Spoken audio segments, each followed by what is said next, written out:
ನಮಸ್ಕಾರ ಎಲ್ಲರಿಗೂ. ಇವತ್ತಿನ ರೆಸಿಪಿ ಬಂದು ಬೆಳ್ಳುಳ್ಳಿ ಪಲಾವ್ ಮಾಡ್ತಾಯಿದ್ದೀನಿ. ತುಂಬ ಸಿಂಪಲ್ಲು, ತುಂಬ ಚೆನ್ನಾಗೂ ಕೂಡ ಬಂದಿತ್ತು. ಅದಕ್ಕೋಸ್ಕರ ಕ್ಯಾರೆಟು, ಬೀನ್ಸು, ನವಿಲುಕೋಸು ಕೂಡ ಇಲ್ಲಿ ಕಟ್ ಮಾಡ್ಕೊಂಡಿದ್ದೀನಿ. ನೀವು ಒಂದೇ ಥರ ಪಲಾವ್ ತಿಂದು ಬೇಜಾರಾದಾಗ ಈ ರೀತಿ ಬೆಳ್ಳುಳ್ಳಿ ಪಲಾವ್ ಕೂಡ ಟ್ರೈ ಮಾಡಿ ನೋಡ್ಬೋದು. ಟೇಸ್ಟ್ ಮಾತ್ರ ತುಂಬ ಚೆನ್ನಾಗಿ ಬಂದಿದೆ.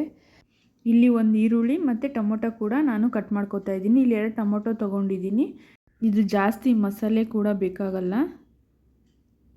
ಇವಾಗ ಇದನ್ನೆಲ್ಲ ತರಕಾರಿ ಕಟ್ ಮಾಡಾಗಿದೆ. ನಾನು ಹಸಿ ಬಟಾಣಿ ತೊಗೋತಾ ಇದ್ದೀನಿ. ಇಲ್ಲಿ ಮಿಕ್ಸಿ ಜಾರ್ಗೆ ಹಸಿಮೆಣ್ಸಿನ್ಕಾಯಿ 3, ಬೆಳ್ಳುಳ್ಳಿ 1 ಫುಲ್ಲು,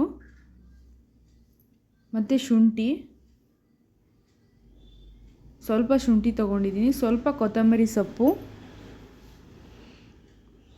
ಅದನ್ನು ಹಾಕಿ ರುಬ್ಕೋಬೇಕು.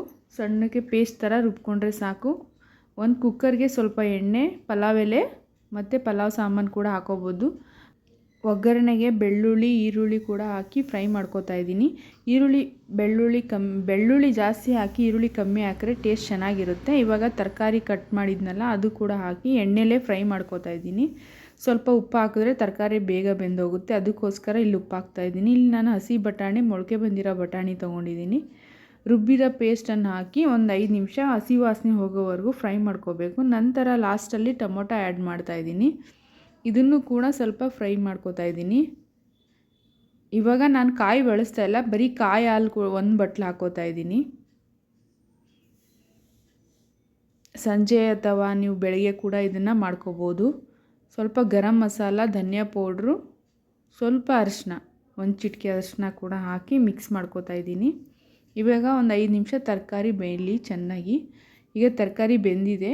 ನಾನು ಅಕ್ಕಿ ತೊಳೆದು ನೆನೆಸಿರೋ ಅಕ್ಕಿಯನ್ನು ಅದೇ ತರಕಾರಿ ಜೊತೆಗೆ ಫ್ರೈ ಮಾಡ್ಕೋತಾ ಇದ್ದೀನಿ. ಫ್ರೈ ಮಾಡಿ ಹಾಕೋದ್ರಿಂದ ಅಕ್ಕಿ ಕೂಡ ಪಲಾವ್ ಟೇಸ್ಟ್ ಬರುತ್ತೆ. ರೈಸ್ ಕೂಡ ಈ ರೀತಿ ಮಾಡೋದ್ರಿಂದ ಚೆನ್ನಾಗಿ ಬರುತ್ತೆ. ಇವಾಗ 1 ಗ್ಲಾಸ್ ಅಕ್ಕಿಗೆ 2 ಗ್ಲಾಸ್ ನೀರು ಹಾಕೋತಾ ಇದ್ದೀನಿ.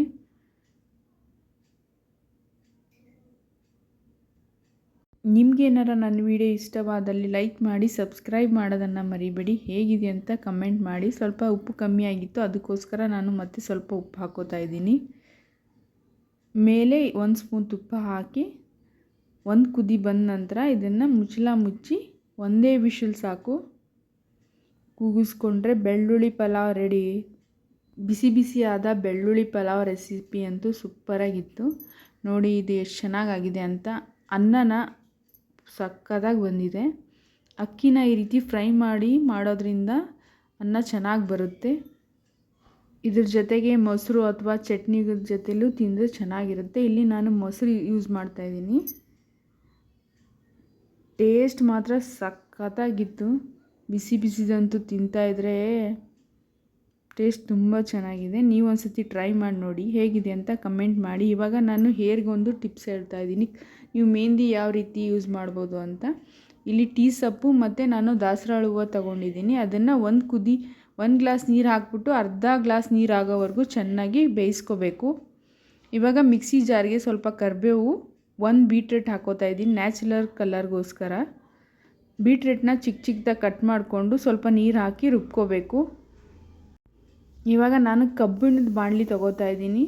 ಕಬ್ಬಿಣ ಬಾಣಲಿಯಲ್ಲಿ ಜಾಸ್ತಿ ಮೆಹಂದಿ ಕಲಸಿಟ್ರೆ ಚೆನ್ನಾಗಿ ಬರುತ್ತೆ ಕಲರು. ಇವಾಗ ಬೀಟ್ರೂಟ್ ರಸನ ಕೂಡ ತೆಕ್ಕೊಂಡಿದ್ದೀನಿ. ನೀವು ಬೇಕು ಅಂದರೆ ರುಬ್ಬಿರೋದು ಕೂಡ ಹಾಕಿ ಮಿಕ್ಸ್ ಮಾಡ್ಕೋಬೋದು. ಇಲ್ಲಿ ಟೀ ಸೊಪ್ಪು ಕೂಡ ಮತ್ತು ದಾಸವಾಳ ಹೂವು ರಸ ಕೂಡ ನಾನು ತೆಗೆದು ಇಕ್ಕಿದ್ದೀನಿ. ನಾನಿಲ್ಲಿ ಪತಂಜಲಿ ಮೆಹಂದಿ ಬಳಸ್ತಾ ಇದ್ದೀನಿ. ನೀವು ಬೇಕಾದರೆ ಯಾವುದರ ಮೆಹಂದಿ ಹಾಕೋಬೋದು. ಇದನ್ನು ನೀಟಾಗಿ ಗಂಟಿಲ್ಲಾರ್ದಂಗೆ ಕಲಸಿ 1 ನೈಟ್ ಫುಲ್ಲು ಬಿಟ್ಟರೆ ಚೆನ್ನಾಗಿ ಬರುತ್ತೆ. ನೋಡ್ತಾ ಇರ್ಬೋದು ಕಲರ್ ಈಗ ಎಷ್ಟು ಚೆನ್ನಾಗಿ ಕಾಣ್ತಾ ಇದೆ ಅಂತ. ಬೆಳಗ್ಗೆ ಅಷ್ಟೊತ್ತಿಗೆ ಫುಲ್ಲು ಬ್ಲ್ಯಾಕ್ ಆಗಿರುತ್ತೆ ಅದು. ನೋಡಿ ಎಷ್ಟು ಚೆನ್ನಾಗಿ ಕಲರ್ ಬ್ಲ್ಯಾಕ್ ಆಗಿದೆ ಅಂತ. ನೀವು ಯಾವ ರೀತಿ ಮೆಹಂದಿ ಅಪ್ಲೈ ಮಾಡ್ತೀರಲ್ಲ ಅದೇ ರೀತಿ ಮೆಹಂದಿ ಅಪ್ಲೈ ಮಾಡಿ. ವೈಟ್ ಕೂದಲು ಎಲ್ಲೆಲ್ಲಿ ಜಾಸ್ತಿ ಇರುತ್ತೆ ಅಲ್ಲಿ ಜಾಸ್ತಿ ಅಪ್ಲೈ ಮಾಡಿ.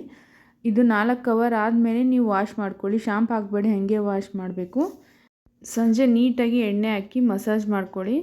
ಮಾರನೆಗೆ ಶಾಂಪು ಹಾಕಿ ವಾಶ್ ಮಾಡ್ಕೊಂಡು ನೋಡಿ, ನಿಮಗೆ ರಿಸಲ್ಟ್ ಹೇಗಿದೆ ಅಂತ ಗೊತ್ತಾಗುತ್ತೆ. ಸಬ್ಸ್ಕ್ರೈಬ್ ಮಾಡಿ.